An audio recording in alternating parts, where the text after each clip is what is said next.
I leaned back in the leather chair of my office, fingers brushing against the soft silk of my blouse as I watched the city lights flicker beyond the glass walls.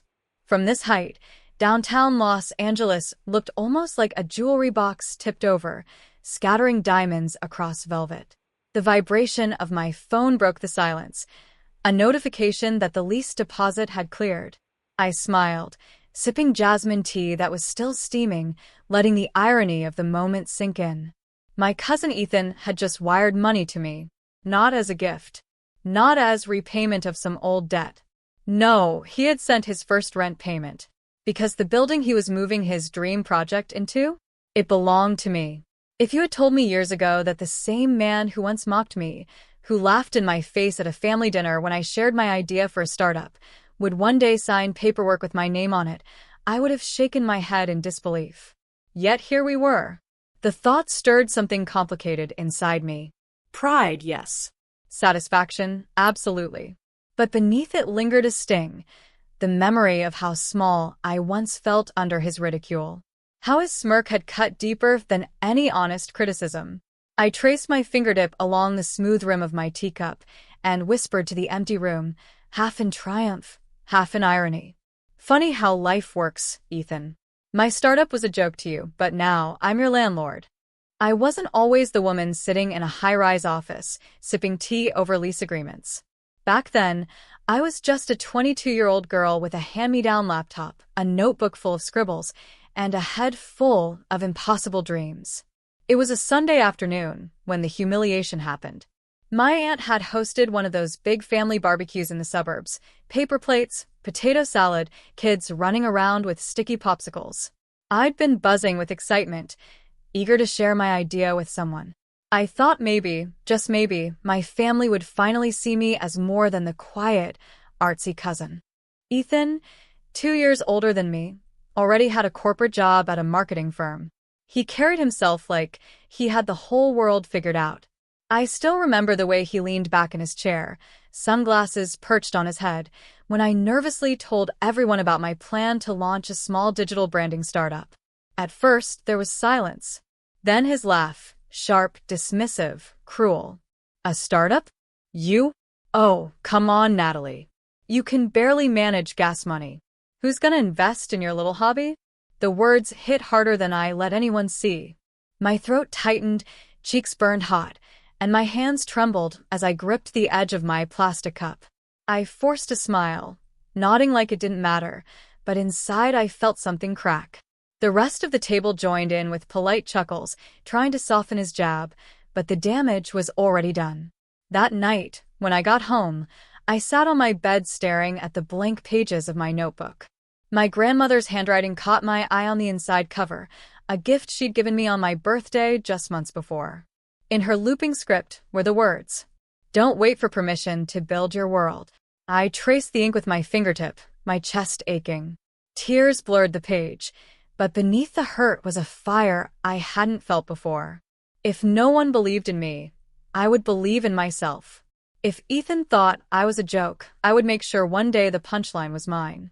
The next morning, I marched to the tiny coffee shop where I worked part-time, laptop tucked under my arm. Between wiping down tables and refilling drip pots, I started sketching out my first business plan. It wasn't perfect. It wasn't even good. But it was mine, and it was the first brick in the world I was determined to build. The early days were brutal. My office was a corner of my one-bedroom apartment in Pasadena, with a thrift store desk wedged against a peeling wall and a secondhand laptop that wheezed every time I opened too many tabs. I lived on instant noodles, black coffee, and the stubborn belief that I could make something out of nothing. Most nights I worked until dawn, the glow of the screen burning my tired eyes, my hair twisted into a messy bun. My savings evaporated quickly: rent, groceries, software licenses. Every time I thought about giving up, I remembered Ethan's smirk, that cruel edge in his laugh. It kept me going, like a wound I refused to let scab over. The first real break came when I met Diane, a seasoned entrepreneur who'd built her own creative agency in the 90s. She'd come into the cafe where I still work shifts, noticed me hunched over my laptop during breaks, and struck up a conversation. Unlike most people, she didn't laugh when I explained my idea. Instead, she leaned forward and said, "You've got fire, Natalie. Don't waste it. Send me your deck." Deck? At the time, I barely knew what that was. But I stayed up all night teaching myself how to build one. It was clunky, but Diane saw potential. She didn't hand me money, but she gave me something more valuable: mentorship. She introduced me to people, taught me how to pitch without shrinking, and reminded me that failure wasn't the end. It was a classroom. Even with her support, the journey was anything but glamorous. Clients ghosted me. Meetings ended with polite rejections. Sometimes people addressed male colleagues or interns instead of me, assuming he must be the founder. I swallowed the frustration and pressed on, every setback hardening me a little more. My first win came with a local bakery. They needed a rebrand, and I offered to do it for half my usual rate just to prove myself. I poured every ounce of creativity into that project: hand-drawn logos, custom color palettes, even a social media strategy. When the bakery's sales doubled in 3 months, word spread. Suddenly, I wasn't the girl with a hobby. I was the woman who could transform small businesses. One client led to another. Slowly, my bank account stopped gasping for air. I upgraded my laptop. I moved out of the tiny apartment into a modest loft, with just enough space for a small team. I hired 2 interns, then a full-time designer. Every milestone was both exhilarating and terrifying, like climbing a mountain without ropes, each new height dizzying but impossible to walk away from. Through it all, I kept my success quiet around family. At Thanksgiving dinners, when asked how work was going, I'd smile and shrug. "Oh, just keeping busy." I never bragged, never hinted at the contracts I was landing or the revenue I was pulling in. Let them think I was scraping by. There was power in invisibility, because deep down, I wanted the reveal to happen naturally. Not forced, not bitter, just undeniable. One day, when the world finally turned in my favor, the truth would speak for itself. And that day came sooner than I ever expected. It happened on a Wednesday morning, bright, crisp, and almost cinematic in its timing. I was reviewing quarterly reports in my office when my assistant buzzed me. "There's a Mr. Ethan Parker here to sign the lease for Suite 5B, she said, her voice neutral, though I caught the faintest trace of amusement. She knew the name. She knew the story. For a moment, I froze, my pen hovering above the paper. Ethan. My cousin. The same Ethan who told me my dreams were laughable. The same one who had smirked as I fought back tears at that barbecue years ago. "Send him in," I said calmly, though my pulse quickened. The door opened, and in walked Ethan, wearing a navy blazer a little too tight at the shoulders, carrying a worn leather briefcase that looked like it wanted to give up. He was older now, lines etched around his eyes, his hair receding slightly at the temples. But his air of self-importance was intact, until his gaze landed on me. "Natalie." His brow furrowed, confused. "What are you doing here?" I smiled faintly, gesturing to the chair across from me. "I work here. Please sit." He lowered himself into the seat, clearly unsettled. My assistant slipped in, laying out the lease paperwork, then excused herself. Ethan picked up the pen, flipping through the pages. His eyes darted to the header again and again. Parker and Company. Holdings, LLC, my company's name. Finally, he looked up. "Wait. This is yours." "Yes." I folded my hands on the desk, my nails painted a subtle nude shade. "I own this building. You'll be leasing Suite 5B from us." For the first time in years, Ethan was speechless. His mouth opened, then closed, like he was struggling to find oxygen in a room that suddenly felt too tight. A flush crept up his neck. I didn't know," he stammered. I assumed that I was still playing around with a little hobby." I finished for him, tilting my head. My tone wasn't sharp, but it carried weight. His silence was confirmation enough. I let the moment linger, savoring the quiet suspense. The room smelled faintly of sandalwood from the candle burning on my shelf. A painting hung behind me, abstract blues and golds, a gift from one of my first clients. Every detail of the office radiated success, not in an ostentatious way, but in the kind that spoke of years of grit and triumphs no one had expected. Ethan leaned back, rubbing the back of his neck. Wow. I had no idea you'd come this far. I studied him, reading the flicker of disbelief, shame, and something almost like regret in his expression. No, I said softly. You didn't. And that's the funny thing, Ethan.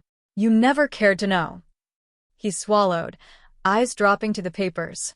For once, his arrogance had slipped, replaced by something raw. Vulnerability, maybe. I pushed the pen toward him. If you still want the space, sign. If not, we'll find another tenant. There was no malice in my voice. Just calm authority, the kind I had fought tooth and nail to earn. After a long pause, he picked up the pen and signed. His hand trembled slightly as he pressed his name onto the paper. When he slid the document back across the desk, he finally met my gaze.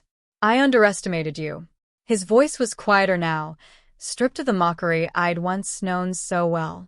I leaned back, crossing one leg over the other, and offered a smile, not gloating, just steady. Yes. You did. The silence that followed wasn't uncomfortable. It was powerful. For the first time, the balance between us had shifted entirely. I let Ethan sit there for a moment longer, the signed papers between us like a bridge he never expected to cross. He looked smaller somehow, stripped of the confidence he once wielded so effortlessly. This space will give you what you need to start, I said finally, sliding the copy of the lease into a folder. But let's be clear, Ethan. This isn't charity. This is business. And my business runs on rules. He nodded quickly, perhaps too quickly, as if eager to prove himself. Of course. I'll pay on time, I promise.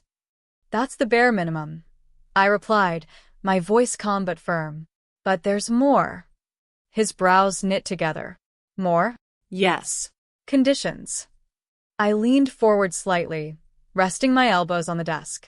I remember the boy who laughed at me for daring to dream. The man who thought it was hilarious that I wanted to build something of my own. I won't carry that bitterness forever, Ethan, but I won't forget it either.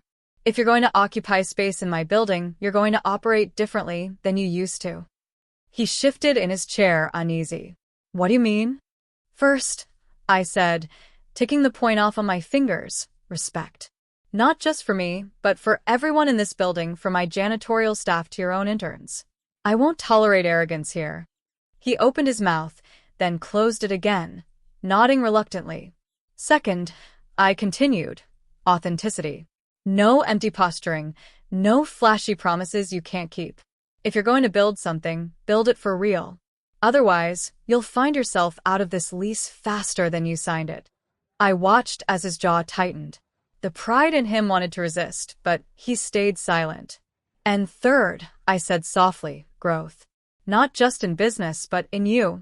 If you think success is only about money or status, you'll never last. This building houses dreamers who put in the work. If you want to stay here, prove that you belong among them. The room went quiet. He stared at me, the weight of my words settling over him like an unexpected storm. Finally, he let out a slow breath. You sound like you've been waiting to say that for years. I gave a small smile. I didn't plan to, but maybe you needed to hear it. He leaned back, rubbing his face with both hands. I deserved it. God, Natalie, I was such an ass to you. Yes, I said evenly. You were. His honesty disarmed me more than his arrogance ever had. For a flicker of a moment, I saw not the cousin who mocked me, but a man weighed down by his own failures. I'll try, he said quietly, to do better, to be better. I stood, smoothing the silk of my blouse, and extended my hand across the desk. He hesitated, then shook it. His grip wasn't the crushing dominance of old. It was steady, almost humble. This isn't about revenge, Ethan, I said. It's about balance. You mocked the beginning of my journey. Now you're part of what it built. Let's see if you rise to the challenge. For the first time since I could remember, he didn't have a comeback. Just a quiet nod and the faintest glimmer of respect in his eyes. The weeks that followed surprised me. Ethan kept his word. The rent was paid on time every time. More than that, I began to notice subtle shifts in him. He greeted the security guard downstairs each morning with a nod instead of brushing past. He carried his own boxes up instead of barking orders at the interns he'd hired. And once, when I passed his office door, I caught him sitting with a young assistant, patiently explaining a strategy instead of showing off. It wasn't transformation overnight, but it was progress. And progress, I'd learned, is where all victories begin.